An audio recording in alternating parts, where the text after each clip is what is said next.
ഒരു നാടിന് പോലും ഇത്രയേറെ പവർ, ഒരു മണ്ണിന് പോലും ഇത്രയേറെ പവർ. എൻ്റെ പ്രിയപ്പെട്ടവരെ, ആ ഹബീബായ മുത്തുനബി സല്ലല്ലാഹു അലൈഹി വസല്ലം തങ്ങളുടെ പവർ എത്രയാണ്, ആ മുത്തുനബിയുടെ മഹത്വം എത്രയാണ്. ആ ഹബീബിനൊരു സ്വലാത്ത് ചൊല്ലിയാൽ നമ്മുടെ ദറജയൊന്ന് ഉയരുകയാണ്. ആ ഹബീബിനൊന്ന് മദ്ഹ് പറഞ്ഞാൽ നമ്മുടെ സ്ഥാനം ഉയരുകയാണ്. അങ്ങനെ ഉയർന്നവരാണ് എല്ലാ ഔലിയാക്കളും, എല്ലാ മഹാന്മാരും. മഹാനായ ഖുത്ബുൽ ആലം സി.എം. വലിയുല്ലാഹി തങ്ങളും ഉയർന്നതെങ്ങനെയാണ്? ഹബീബായ മുത്തു റസൂലുള്ളാഹി സല്ലല്ലാഹു അലൈഹി വസല്ലം തങ്ങളെ സ്നേഹിച്ചിട്ടാണ്. ലോകത്തെ ഏറ്റവും വലിയ വലിയാരാണ്? മഹാനായ സിദ്ദീഖുൽ അക്ബറാണ്. എങ്ങനെയാണ് ആ പദവിയിലേക്ക് എത്തിയത്?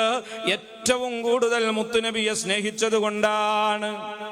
നിങ്ങൾ നോക്കൂ, അബൂബക്കർ സിദ്ദീഖ് റളിയല്ലാഹു അൻഹുവിനെക്കാളും എത്രയോ ഇബാദത്തെടുത്ത സഹാബികളില്ലേ? അബൂബക്കർ റളിയല്ലാഹു അൻഹു ദീനിലേക്ക് വരുന്നത് തന്നെ 40-നോടടുത്ത വയസ്സിലാണ്. 63-ാമത്തെ വയസ്സിൽ അവിടുന്ന് വഫാത്തായി പോയി.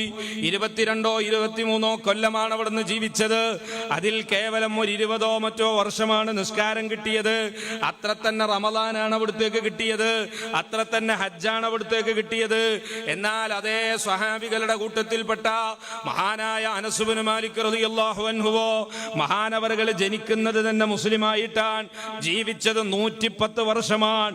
110 കൊല്ലം റമളാൻ കിട്ടി, 110 കൊല്ലം ലൈലത്തുൽ ഖദർ കിട്ടി, 110 കൊല്ലം എല്ലാ ഇബാദത്തും ചെയ്തു. പക്ഷേ ആ അനസ് ഇബ്നു മാലിക് റളിയല്ലാഹു അൻഹു മഹാനായ 20 കൊല്ലത്തിലെ മാത്രം ഇബാദത്തെടുത്ത അബൂബക്കർ സിദ്ദീഖ് റളിയല്ലാഹു അൻഹുവിന്റെ എത്രയോ താഴെയാണ്. എന്താണ് കാരണം? മഹാനായ അബൂബക്കർ സിദ്ദീഖ് റളിയല്ലാഹു അൻഹു അവിടുത്തെ ഹൃദയം മുത്തുനബിയോടുള്ള സ്നേഹം കൊണ്ട് നിറഞ്ഞതാണ്.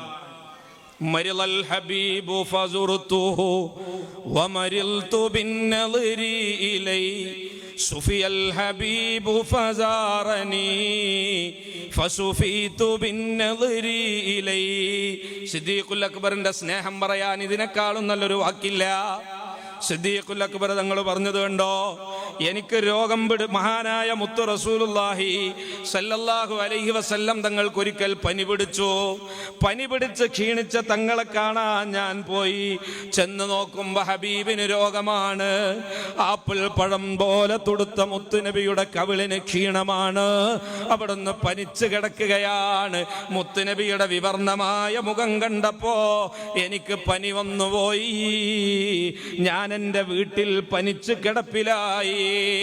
സുഫിയൽ ഹബീബു ഫസാറനി ഫസുഫീതു ബിന്നളിരി ഇലൈ. തങ്ങളെ പനിയൊക്കെ മാറി, എന്റെ പനി മാറുന്നില്ല. തങ്ങളെ പനി കണ്ടിട്ട് പനി പിടിച്ച എന്റെ പനി മാറുന്നില്ല, ഞാൻ വീട്ടിൽ കിടപ്പിലായി. അങ്ങനെ മുത്തുനബിയുടെ രോഗമൊക്കെ മാറിയിട്ട് തങ്ങൾ എന്നെ കാണാൻ വന്നു. ഹബീബായ തങ്ങളുടെ രോഗം മാറിയ പുഞ്ചിരിക്കുന്ന മുഖമങ്ങ് കണ്ടപ്പോ എന്റെ പനിയൊക്കെ മാറി. ഫസുഫീതു ബിന്നളിരി ഇലൈ. തങ്ങളെ പുഞ്ചിരിക്കുന്ന മുഖം കണ്ടപ്പോഴേക്ക് എന്റെ രോഗമൊക്കെ മാറി. ഇങ്ങനെ സ്നേഹിച്ചപ്പോ അഫ്ളലുൽ ബശരി ബഅദൽ അംബിയാഇ അല തഹ്ഖീഖ് അബൂബക്കർ ഇബ്നു അബീ ഖുഹാഫത സിദ്ദീഖ്, ലോകത്തെ 1-ാം നമ്പർ മനുഷ്യനായി സിദ്ദീഖുൽ അക്ബർ റളിയല്ലാഹു അൻഹു മാറി.